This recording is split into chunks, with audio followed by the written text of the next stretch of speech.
Welcome to the Home Church Resources series on the Psalms. We're going to be walking through the book of Psalms together in this 8-week series.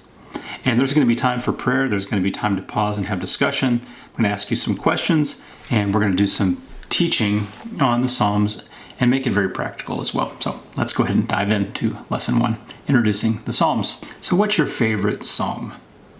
Is there one that just stands out to you? I'm sure Psalm 23 comes very quickly to mind. What is your favorite psalm? Just go ahead and hit pause and take a moment in your group to discuss that and tell people why. What makes it your favorite? And if psalms are brand new to you and you don't have any psalm in mind at all, it's no pressure. It's no worry. There's much still that we're all trying to learn. When you think about the Psalms, are there any events in your life that trigger certain psalms, certain memories where psalms were used? Think often of a graveside, a funeral service, where we hear certain psalms be read out loud. Do the psalms trigger certain memories for you? A related question is, what are some times in your life where you turned to the Bible and you turned to the book of Psalms, maybe for some words of comfort or explanation of why things are the way they are? Can you think of some times in your life when you've turned to the book of Psalms looking for something? What was that moment and what were you looking for? So let's start off with who wrote the Psalms. There are a number of people who are credited with writing Psalms. When you open up the book of Psalms and you read right before verse 1, there'll be sometimes a Psalm of David or something like that. Those headings were added after the fact. Those headings are not written by the actual authors, and so there's a little bit of question mark there. Since it's not scripture, it's more of a help as to what that exactly means, a Psalm of David. It could be a psalm that David wrote, or it could be a psalm kind of like in the spirit of David, from similar circumstances or similar perspective as David, something along those lines. So David wrote about 73 psalms. If we take the headings literally, we have Asaph wrote 12. That's Psalm 50 and 73 through 83.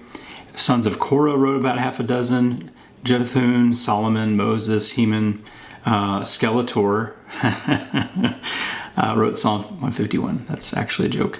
So, because we had Heman there at Psalm 89. And then if Heman wrote a psalm, I'm just joking that Skeletor wrote a psalm.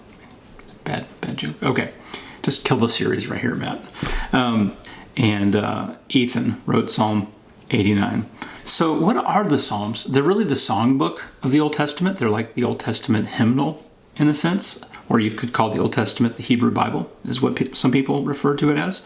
But it's a book of poetry, and their kind of poetry wasn't always exactly like our kind of poetry. And I'm going to talk for a moment about the kinds of things that made their poetry, the kinds of techniques and tools that they had at their disposal to write poetically. And one of the things that we find in Psalms, the need for poetic language is this need to express ourselves. This need to put experience into language, to reflect what it means to be human, to talk about victory and defeat and rescue and deliverance and compassion and love and mercy and bitterness and rage and joy and all these things just glommed all together into one big old list of Psalms. It's pretty complex when you look at the book of Psalms like that. But there's basically a psalm for every occasion in life, and the Psalms demonstrate to us how to live our lives in open communication of the authentic, raw feelings of life, presenting those things to God, sometimes as a complaint, sometimes as a cry out for help, or sometimes as a praise to thank God for what it is He's doing in our lives. A lot of people don't realize that the book of Psalms is actually divided into 5 books, and as you read through the Psalms, you'll find, they'll say book 1, and I want to say book 2, book 3, book 4, book 5, and it reminds us of the Pentateuch: Genesis, Exodus, Leviticus, Numbers, Deuteronomy, the Pentateuch, the 5 books of the Old Testament that start the Old Testament, also called the Torah. These are books of wisdom and instruction. It's kind of like paralleling the book of Psalms to that, saying that this is instruction for us in how to live. Now, one of the most important things to understand when studying the Psalms is the idea of genre, that not all writings are written the same way or in the same style or trying to accomplish the same thing. So if you think about the difference between like a newspaper and a romance novel, that might illustrate genre, right? Because the way an illustrate reports facts and what happened and who said what is a lot different than the flowery language assume of a romance novel, because I've never read one, so I've been told.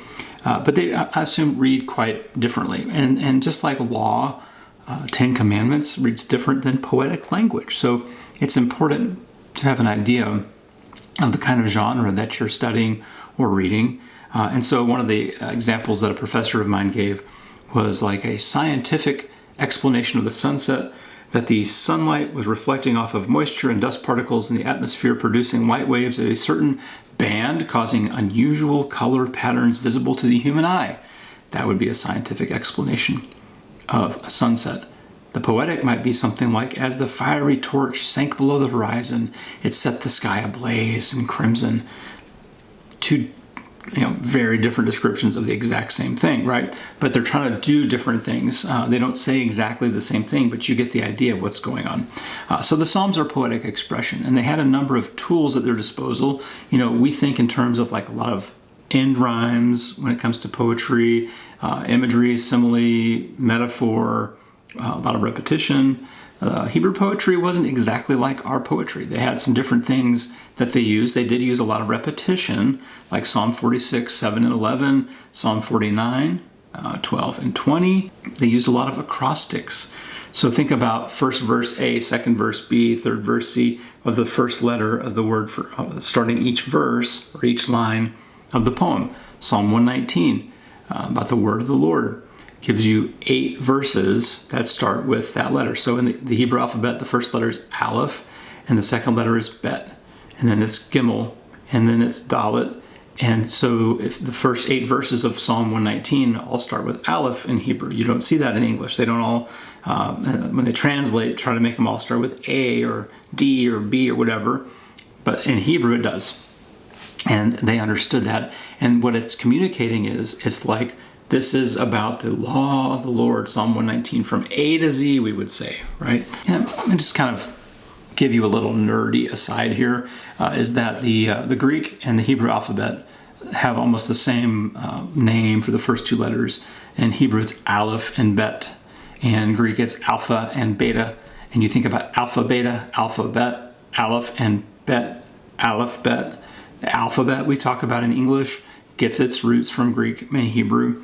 And the Hebrews wrote their letters in the very early days. They were almost like symbols, so that the letter M almost looks like a little wave of the sea. The Mayim is the sea, or Bet, little house. Bet is the word for house, like Bethlehem, Bethlehem, the house of bread. So the little B looks like a little house, and that's kind of how their letters came to be.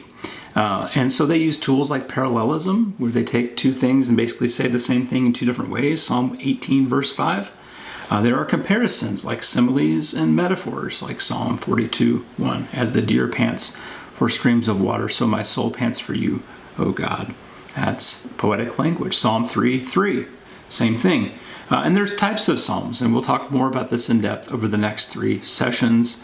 There's lament psalms and praise psalms, enthroning the king psalms, wisdom psalms, etc. But one of the things I like is John Golden Gay is an Old Testament scholar, and he gives us 4 ways to speak of God from the Psalms. There are psalms that say, you are great. There are psalms that say, help. That's like lament. First one, you are great. That's like praise. Second one, help. That's like lament. Third, I trust you. And fourth, thank you. 4 simple ways of summing up the Psalms. You are great. I need help. I trust you. Thank you. Okay, that's a very simple way. So take a moment, hit pause here, and take a moment to look through some Psalms and find a Psalm that illustrates one of those 4 things. I'll put that so on the screen. You can hit pause and kind of do a little searching just for a couple minutes and see what you come up with and read those things out loud to each other.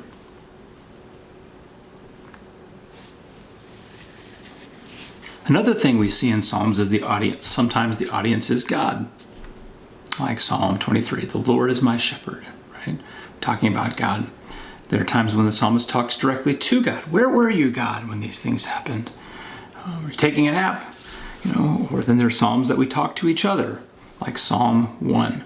Blessed is the one who does not walk in step with the ungodly. It's talking to you, saying, don't do that. And you may or may not know this, but the book of Psalms is the most quoted book of the Old Testament and the New Testament. And you might just take a little exercise here and skim through your New Testament, looking at the footnotes. Of course, if you're on your phone, that's a little bit more difficult. But see if you can find some Psalms that are quoted in the New Testament and read those to each other.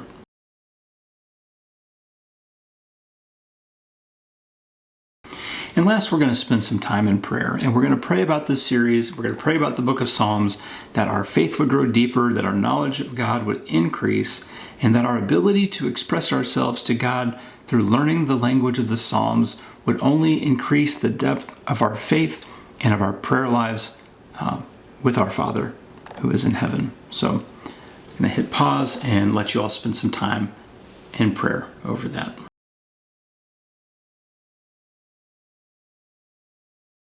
So that's our introduction to the Psalms. It's very basic, but what you can expect in the next 3 lessons is a much more thorough breakdown of the main 3 categories of Psalms in a way that will help you relate and connect to the Psalms on a deeper level.